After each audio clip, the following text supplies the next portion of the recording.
नमस्ते, मेरा नाम शुभम है और आप मुझे ब्रेन ऑफ बिहार पे देख रहे हैं। पिछला 6 फरवरी और 7 फरवरी को बहुत सारे मामलों की सुनवाई हुई है सहारा इंडिया से रिलेटेड, जिसके अपडेट के लिए लगातार लोग मैसेज कर रहे हैं। हालांकि लोग अपडेट भी दे चुके हैं, तो हम इंतजार कर रहे थे ऑर्डर आने का, और खासकर क्यूसॉप वाले मामले में, क्योंकि क्यूसॉप वाला मामला जो था वो एनसीएलएटी में था। लोग जानबूझ के या अनजाने में बहुत लोगों को बता दिए हैं कि सुप्रीम कोर्ट में मामला था, तो ऐसा नहीं है। सहारा क्यूसॉप का मामला एनसीएलटी के ऑर्डर के अगेंस्ट में गया हुआ है एनसीएलटी अपीलेट ट्रिब्यूनल में।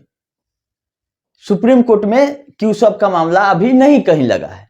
हाँ, पीआईएल जो किए हैं नगेंद्र कुशवाहा जी अपना, उसमें क्यूसॉप को भी पार्टी बनाया गया है। एक नया अपडेट है कि हमसे भी बात होती है कुशवाहा जी की, तो वो बहुत दिन से प्रयास कर रहे थे कि कोई पब्लिक के तरफ से सुप्रीम कोर्ट में जाए अपना मैटर लेके, ताकि जो सहारा जो मतलब गली का रास्ता पकड़ के भागना चाहती है या केस को उलझाना चाहती है समय काटने के लिए, ये इस सब चीजों को सुप्रीम कोर्ट के पटल पे रखा जाए कि ऐसा ऐसा हो रहा है। और इनकी मुख्य कंपनियां जो हैं, लमसम 17 लोगों ने कंप्लेन किया है और 14 कंपनियों को पार्टी बनाया गया है, जिसमें आरबीआई भी है और मिनिस्ट्री ऑफ कॉर्पोरेट भी है। मतलब जिस तरह से हो सकता था उस तरह से इस पीआईएल को करने का प्रयास किया गया है कुशवाहा जी को, तो ये सराहनीय काम है। इसमें डिफेक्ट आया हुआ था, आज हमने अपडेट देखा था, तो इसको जल्द ही हटा लिया जाएगा और एक आध सप्ताह के अंदर सुप्रीम कोर्ट में सुनवाई हो सकती है। तो इसमें मुद्दा ये उठाना है कि जो पोर्टल ला के सरकार सहारा को बचा रही है या अपने बचने का प्रयास कर रही है, इससे भुगतान नहीं हो पा रहा है, क्योंकि अभी 80,000 करोड़ ही अगर मानते हैं क्लेम गया है, उसका 1% 800 करोड़ होता है। लेकिन अभी लोकसभा में क्या जवाब देते हैं अमित शाह जी कि 1,21,00,000 लोगों का कंप्लेन आया है और 258 करोड़ रुपया डिसबर्स हुआ है। तो कहां 80,000 82,000 करोड़ का क्लेम आया है, उसका 1%, आधा परसेंट भी पेमेंट आप नहीं रिलीज कर पाए हैं, पैसा रहने के बावजूद भी। वो चाहे आपकी गलती हो, चाहे सहारा की तरफ से फॉर्म नहीं अपलोड होने के कारण हो, तो इसका जो खामियाजा है वो जमाकर्ता क्यों भुगते? आप दोनों आदमी आपस में समझिए कि कौन देगा पैसा और कितना जल्दी कैसे निकलेगा। पैसा तो रखा हुआ है, पैसा खत्म होगा तब ना बात आएगा कि अगला पैसा कहां से आएगा, एमबी वैली से आएगा कि कहां से आएगा, कि 25,000 करोड़ में से आएगा। पैसा जो मिला उसको बांटने में क्यों नहीं बांट पा रही है? क्या सेबी वाला हाल होगा कि सेबी 138 करोड़ बांट के ही रह गई और मामला को उलझा दिया गया? तो फिर पोर्टल से भी अगर 200-300 करोड़ तक ही गाड़ी रुकेगी, तो क्या गारंटी है कल सुप्रीम कोर्ट रिलीज करेगी कि आप भुगतान कीजिए? आप 245-249 करोड़ रुपया खर्चा कर चुके हैं पोर्टल बनाने में और उसको मेंटेन करने में और सैलरी एक्सपेंसेस में। तो ये सुप्रीम कोर्ट के नजर में ये बात ले जाना एकदम सख्त जरूरत है कि ऐसा ऐसा खेल चल रहा है। अगर सोसाइटी ने फॉर्म या डाटा सही से अभी तक नहीं रखा, तो लोगों के पैसा को सुरक्षित कैसे रखी होगी, इसका क्या गारंटी है? आप जो देख रहे हैं कि डाटा सिस्टम जमा करने का तरीका, आईटीआर, ये सब कहीं नियम कानून से नहीं है सहारा सोसाइटियों का जमा, जिसमें जमाकर्ता का कोई गलती नहीं है। पैसा जो जमा करा रहा था 200% उसी की गलती है, और लोग भरोसा करके जमा कर दिए कि लाइसेंस दिया हुआ है मिनिस्ट्री ऑफ कॉर्पोरेट अफेयर्स ने, इसका ऑडिट करती है तो सब कुछ ठीक होगा। लेकिन ये लोगों को कहां पता था कि 20,000 से नीचे ही गाड़ियां फंसेगी, और 19,999 रुपया क्यों दिया जा रहा है, इसके पीछे भी बहुत सारा कारण हो सकता है। क्योंकि कैश में डिपॉजिट आप 20,000 से ऊपर नहीं ले सकते हैं और लेने वाले पे 100% पेनाल्टी है। तो क्या सरकार इस बात पे विचार कर रही है कि 20,000 से ऊपर जो है उसको पेनाल्टी के रूप में रिकवर कर लिया जाए? गलती तो सहारा कर चुकी है, और जो नियम है वो सबके लिए समान है। ऐसा तो कहीं नियम नहीं लिखा हुआ है कि सहारा की सोसाइटी होंगी उसके लिए नियम अब छोड़ दीजिएगा, आप आईटीआर इनकम टैक्स नहीं मांगिएगा, आप बैंकिंग मोड से पेमेंट डिपॉजिट करने के लिए नहीं बोलिएगा। तो इसके लिए क्या अलग से पार्लियामेंट से बिल पास करके कोई संशोधन किया जाएगा एक्ट में इनकम टैक्स के? क्योंकि अभी तक 20,000 से ऊपर डिपॉजिट या लोन किसी को आप नहीं दे सकते हैं कैश में, और लेने वाले पे 100% पेनाल्टी है कि जो आप पैसा लिए उसको आप सरकार के खाता में जमा कर दीजिए। तो क्या इसी कारण से 19,999 पे रुका हुआ है गाड़ी? ये सारी चीजों को सरकार को सामने आके बताना चाहिए कि क्या दिक्कत है 19,999 से ऊपर लेने में। 5 लाख तो दूर का बात है, अभी 20,000 से ऊपर गाड़ी नहीं बढ़ रही है कि नियम तो है वो है। अगर हम लोग इंडिविजुअली जाकर बैंक में जमा करते हैं तो उसको उस नियम से हटाया गया है। बैंक को एक का एक्सेप्शन दिया गया है कि आप सरकारी कंपनी में, पोस्ट ऑफिस में, बैंक में कैश डिपॉजिट 20,000, 50,000, 5 लाख कर सकते हैं, आपको पैन कार्ड देना है। लेकिन अगर इंटरेस्ट के लिए किसी सोसाइटी में भी अगर जमा करते हैं आप, तो आपको बैंकिंग मोड से देना था पैसा। तो ये तो काम लेने वाला तो बोला कि हम 19,000 का बॉन्ड तोड़ देंगे 20 गो में, और सब बॉन्ड को क्या कहिए चारों सोसाइटी को एक जगह एक आधार पे यहाँ पे सम्मिलित कर लिया गया है एक साथ। तो दिक्कत तो हो गई कि एक आदमी का 20,000 से ज्यादा जमा है, एक ही सोसाइटी में है, ये तो इनकम टैक्स के रूल के खिलाफ है। तो ये इन सब चीजों पे सामने आके जवाब देना चाहिए अमित शाह या सरकार को, या जो भी इसके रिस्पॉन्सिबल व्यक्ति हैं। ऐसे नहीं चलेगा। पर लोकसभा में लोग सवाल क्या पूछना चाहिए, क्या पूछ रहे हैं, इससे ज्यादा डिटेल तो आरटीआई में आ जा रहा है। एक बनाया फॉर्मेट है मिनिस्ट्री ऑफ कॉर्पोरेशन के पास है, मिनिस्ट्री ऑफ कॉर्पोरेट अफेयर्स के पास, कि सहारा का मैटर से रिलेटेड। तो सहारा रियल एस्टेट और हाउसिंग से शुरू करता है और पोर्टल वाला 5,000 करोड़ रुपए लेके खत्म कर देता है। इतना क्लेम आया, इतना का भुगतान हुआ। ये इंफॉर्मेशन देने से भुगतान नहीं मिलेगा। सब लोग सवाल उठा रहे हैं इसलिए कि कहीं ना कहीं दिक्कत है, लोगों का भुगतान नहीं हो रहा है। तो जो सवाल पूछना चाहिए कि 82,000 करोड़ भुगतान करने के लिए सरकार क्या कर रही है और कब तक ये कर देगी, और कार्रवाई क्या किया गया सहारा के अगेंस्ट में, अगर सहारा ने ये गलती किया है तो। अगर नहीं किया है तो उसका भी क्लीन चिट दे। दिल्ली हाईकोर्ट में एसएफआईओ का मैटर 7 तारीख को लगा हुआ था, इसमें अगला डेट ऑर्डर कुछ अभी तक अपलोड नहीं हुआ है। तो 4 साल 5 साल हो गया, 2018 से जांच चल रहा है, अभी तक एसएफआईओ क्यों नहीं बता रही कि गड़बड़ है कि नहीं है। अगर नहीं है तो उसको भी आके बोले कि हाँ सहारा को क्लीन चिट दिया जाता है, अपना 10 लाख लोग अगर रोजगार उसमें पा रहे थे तो पाएंगे। आप साइलेंट क्यों है? आपका साइलेंट रहना दोनों तरफ से लॉस है। सहारा के लिए तो है ही, ऊपर से जमाकर्ता जो के मन में सस्पेंस है कि मेरा पैसा मिलेगा कि नहीं मिलेगा। एक बार एसएफआईओ का रिपोर्ट आ जाता था कि घोटाला हुआ, कि सही जगह है या लॉस है या कोई गड़बड़ी नहीं है, कंटिन्यू कीजिए, क्यों आप रोक लगाए हुए हैं? अगर सब कुछ सही है, आप नहीं जांच कर पा रहे हैं, सहारा के जाल से आप भी नहीं निकल पा रहे हैं, जो इसका षड्यंत्र है, तो सीधे आके बोलिए कि हमारे बस का नहीं है। ये जांच दबा के क्यों लोग बैठा हुआ है, चाहे कोई भी डिपार्टमेंट हो। तो इन सब चीजों को एक ही जगह से सुधारा जा सकता है, वो है सुप्रीम कोर्ट। सुप्रीम कोर्ट में एसएफआईओ को भी पार्टी बनाया जाना चाहिए था इसमें, कि इसको भी बुलाइए कि आप रिपोर्ट कब तक दीजिएगा। आप 3 के बाद 6 कंपनियों को का और परमिशन आप लेके बैठे हुए हैं। यही सब मुख्य कंपनियां जहां संपत्ति है, इसकी भले 5,000 कंपनी होगी, लेकिन जहां इसकी देनदारी है पब्लिक का, वो देने के लिए सुनिश्चित अगर कर दिया जाए तो ये अपना खोज के लाएगी कि कहां कहां पैसा भेजी है।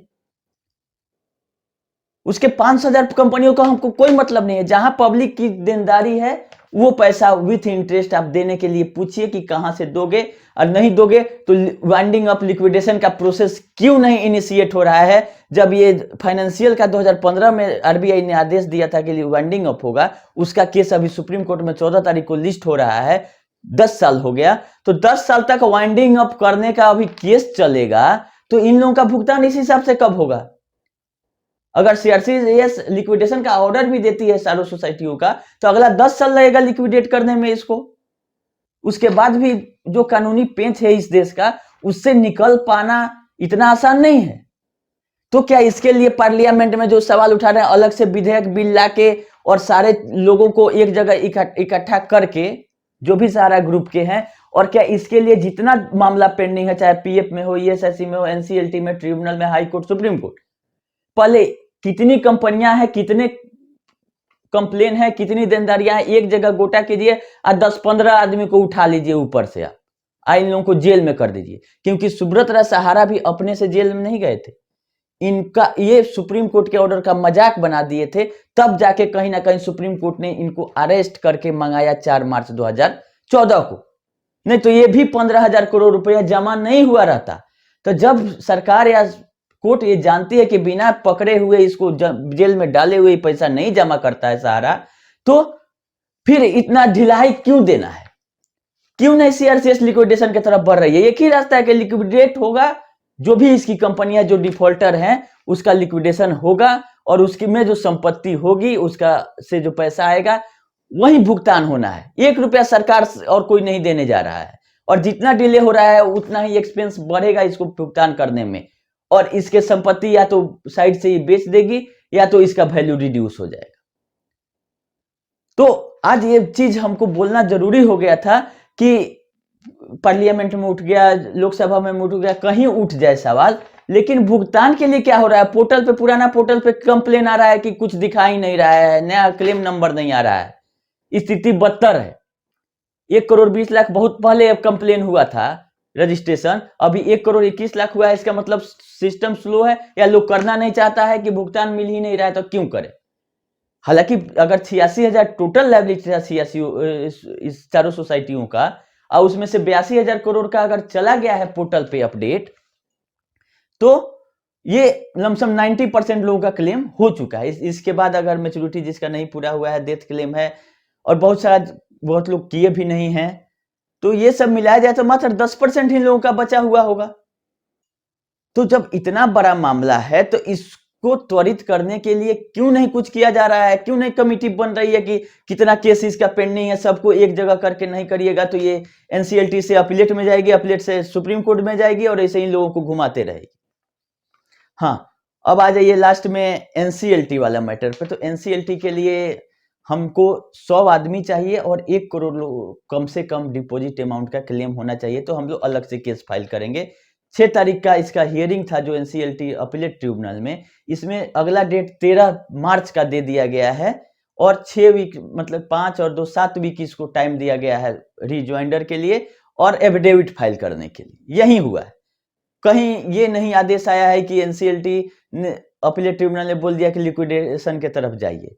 पहला चीज आप लोग समझिए, केस है क्या? केस है एक सिग्मा सप्लाई चेन वाले का रेंट का मामला है, और उनका लायबिलिटी देने के लिए एनसीएलटी ने ऑर्डर कर दिया था कि कंपनी को कॉर्पोरेट इंसॉल्वेंसी में ले जाइए, और जो एसेट से रियलाइज हो उससे आप क्लेम मंगा लीजिए। टोटल अगर एक बार कोई कंपनी चली गई कॉर्पोरेट इंसॉल्वेंसी प्रोसेस में, तो जितनी देनदारियां उनकी होती है सबसे क्लेम मंगाया जाता है पब्लिक अनाउंसमेंट करके, और सब लोग एक फॉर्म होता है, फॉर्म सी, फॉर्म बी, जो भी हो, हम आप लोगों को एग्जैक्ट बता देंगे अगर इसका फॉर्म ले लिया जाने लगेगा तब।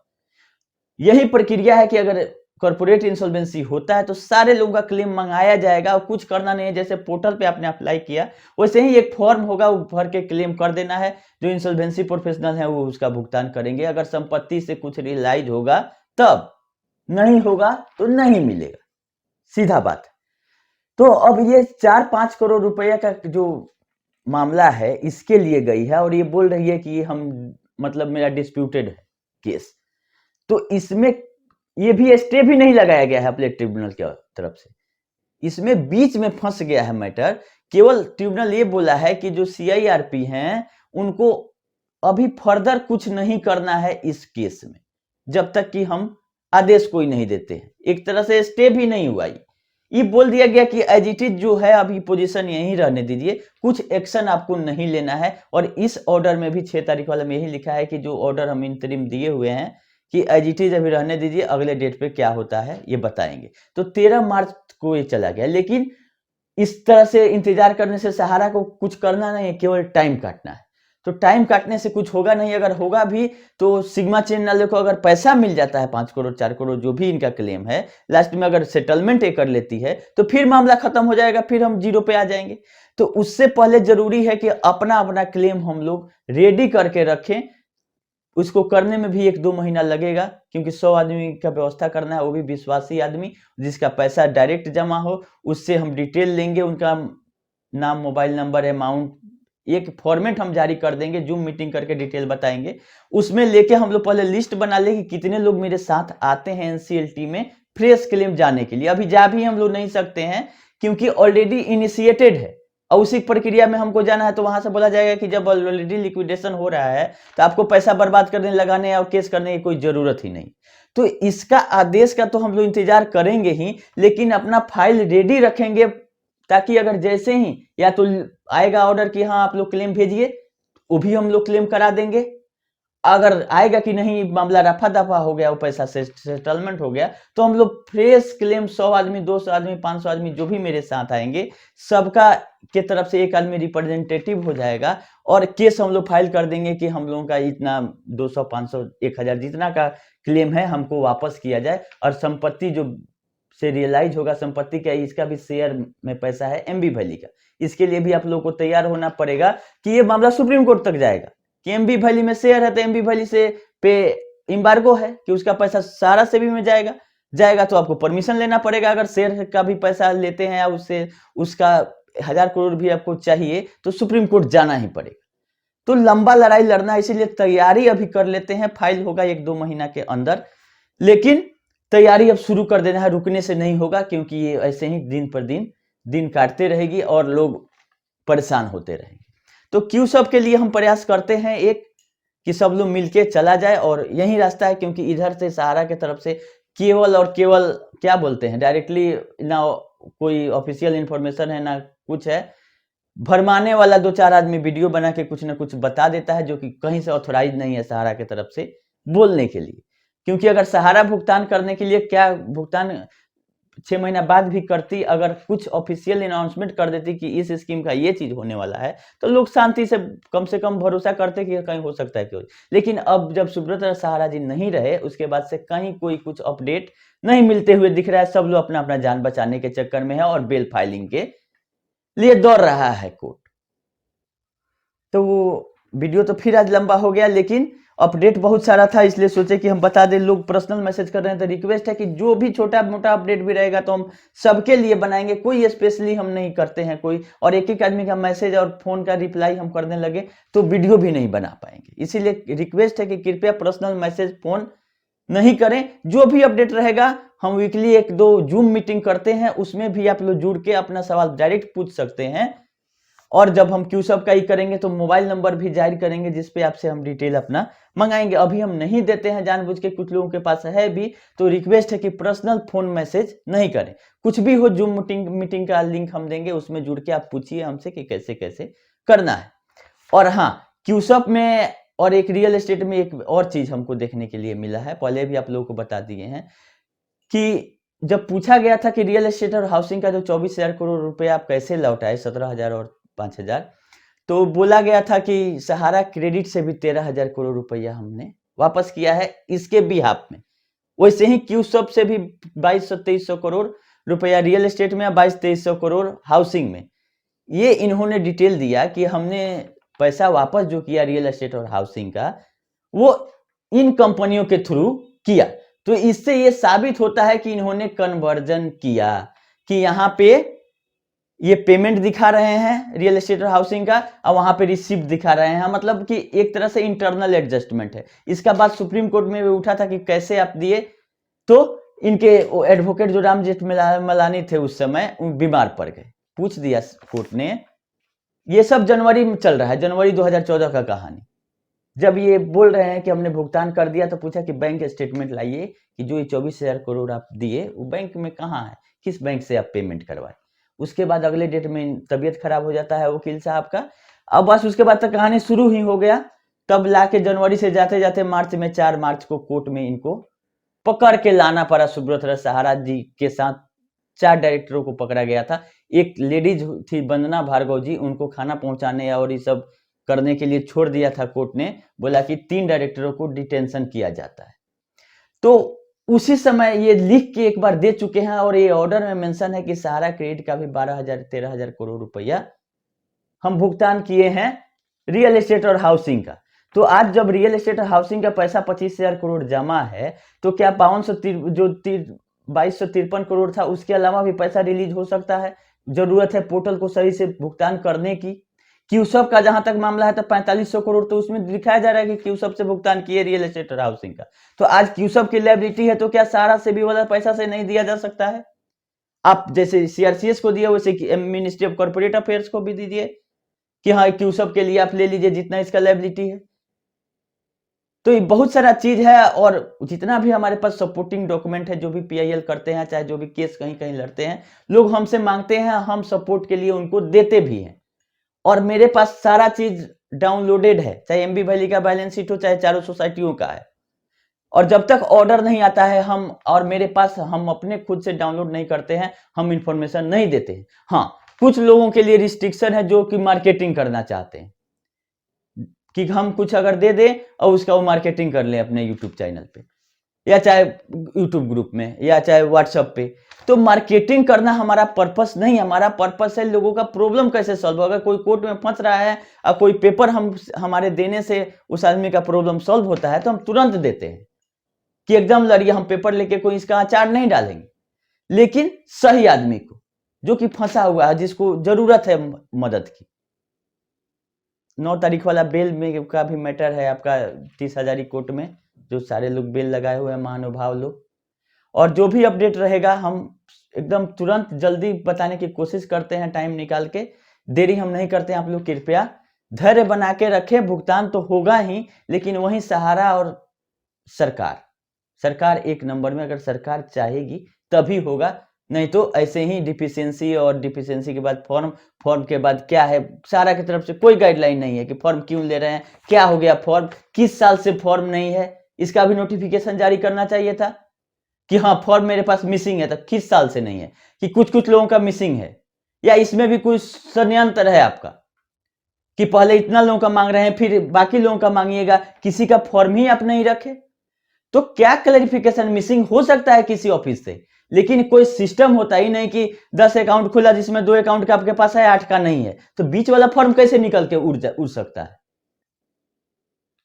या तो होगा कि पूरा इस फाइनेंशियल ईयर का नहीं है, इस जोन का नहीं है, बहुत सारा सिस्टम है जिससे कि हो सकता है कि इन लोगों का फॉर्म नहीं है। ये इतना जो लिस्ट आ रहा है, वायरल हो रहा है लोगों का कि इनका नहीं है, तो क्या क्राइटेरिया है फॉर्म आप, या है भी तो उन लोगों का फॉर्म में कुछ दिक्कत है आपको देने में सीआरसीएस को, इसीलिए देख ले रहे हैं कि किसका देने लायक है, किसका देने लायक नहीं है, जिसका देने लायक नहीं है उसका फ्रेश जमा। तो कोई क्लैरिफिकेशन आप आके सामने बोलते क्यों नहीं। हम लोग सपोर्ट इसलिए कर रहे हैं कि फॉर्म भी भर दीजिए आप, जब फंसे हुए हैं तो रास्ता क्या है, जो आप करवा ले सहारा वो करना ही है।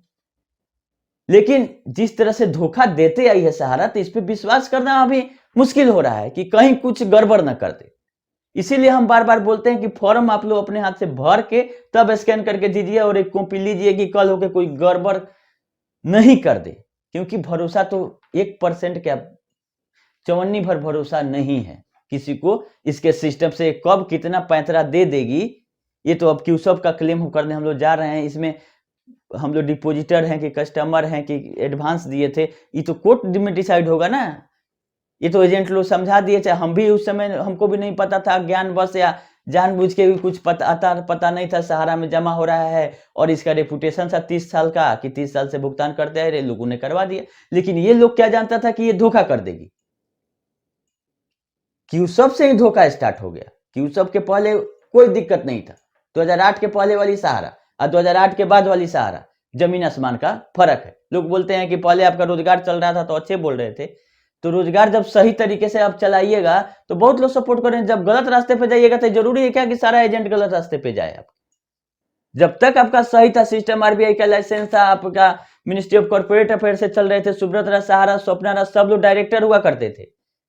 और जब आप अपना 420 वाला गेम करना शुरू कर दिए तो लोग का भरोसा धीरे धीरे खत्म हुआ। अब जाके निगेटिव हो गया है कि सहारा का नाम रखने में भी आप खुद डर रहे हैं। आप ई स्कूट वाला से देख लीजिएगा कि सहारा का कहीं नामो निशान नहीं है। अगर आपको इतना ही सहारा पे भरोसा था तो सहारा ई स्कूट रेंटल सोल्यूशन आप नाम रख लेते। काहे आप सहारा का नाम वहां से हटा रहे हैं? आप जोड़िए नाम, आप खुल के बोलिए, अपने वेबसाइट पे पब्लिश कर दीजिए कि ई स्कूट जो है सहारा का है। हम तो कहीं उसका लिंक हमको नहीं मिला कि वो सहारा इंडिया का है। अगर 4 लोग आके यूट्यूब पर आपको बोल देते हैं कि सहारा इंडिया मैनेजमेंट ये सब, तो उससे सहारा का कंपनी हो गया। हम तो कभी नहीं मानते हैं कि ये स्कूट रेंटल सोल्यूशन सहारा इंडिया का है। अगर है तो आके ऑफिशियली आप बोलिए कि सहारा इंडिया के इसमें शेयर है या होल्डिंग है, या इसके पार्टनर कौन है और ये क्या सिस्टम है इसका। तो आप तो खुद उसके कलर भी दूसरा है, सारा कुछ मतलब कहीं सहारा का स्कूट वाला योजना आया था, इवॉल्व करके कुछ नाम था पहले। तो कब नाम चेंज हो जाता है, कब किस आप कॉन्स्टिट्यूएंसी चेंज कर लेते हैं, कुछ आता पता चलता नहीं है। और कुछ जो सीधे साधे एजेंट लोग हैं उनको फंसा के आप लोग चाहते हैं कि जो भी कलेक्शन आ जाए रोजी रोटी उससे चलते रहे। खैर फिर अब हम एमबी वैली का भी फाड़े फाड़ लाएंगे रिपोर्ट, घबराने वाली कोई बात नहीं है। बहुत लोग 4 लाख 5 लाख करोड़ कर रहे हैं, तो फाड़े फाड़ रिपोर्ट लाना एकदम सख्त जरूरत हो गया है। एसएफआई वाला जो मैटर था 9 कंपनियों का दिल्ली हाई कोर्ट में, उसका भी 7 तारीख को हियरिंग था। अगला डेट अभी कुछ नहीं दिखा रहा है, डिस्पोज ऑफ हुआ कि रिक्वेस्ट कर दिया गया सहारा की तरफ से कि आगे बढ़ा दीजिए, क्योंकि इसमें होना जाना कुछ नहीं है। सहारा हाउसिंग वाला के तरफ से ये केस किया गया है, तो जब चाहेगी तब उठा लेगी, जैसे दिल्ली हाई कोर्ट में उठाते रहती है, क्योंकि किसी को कोई मतलब है नहीं, ना सहारा को ना यूनियन ऑफ इंडिया को। लेकिन हम लोग उम्मीद लगा के रखते हैं कि कहीं ना कहीं कोई उसमें ऑर्डर में आ जाए रिपोर्ट की क्या हुआ एसएफआई वाले मैटर में। दूसरा एक था कि टॉप 20 डायरेक्टरों का लिस्ट मांगा गया था, टॉप 50 ग्रुप कंपनी का सहारा इंडिया परिवार का। एक प्राइम सिटी का मामला था, हम बताए थे आप लोगों को, उसका भी लिस्टिंग था 6 तारीख को, 6 फरवरी को। तो उसमें भी अभी ऑर्डर नहीं अपलोड हुआ है, ऑर्डर अपलोड होगा तो हम आप लोगों को बताएंगे। अगला डेट 27 तारीख दिया गया है, 27 फरवरी। टॉप 20 में किसका नाम दिया जाता है, टॉप 50 कंपनियों में किसका नाम दिया जाता है, ये देखने वाली बात है। सुप्रीम कोर्ट में ये मामला है, तो दिल्ली हाई कोर्ट वाला भी ऑर्डर अभी नहीं अपलोड हुआ है एसएफआईओ का, और ये सुप्रीम कोर्ट में भी ऑर्डर अभी अपलोड नहीं हुआ है टॉप 20 वाले का। जैसा अपडेट रहेगा हम आप लोग को बताएंगे। अभी के लिए इतना ही, धन्यवाद।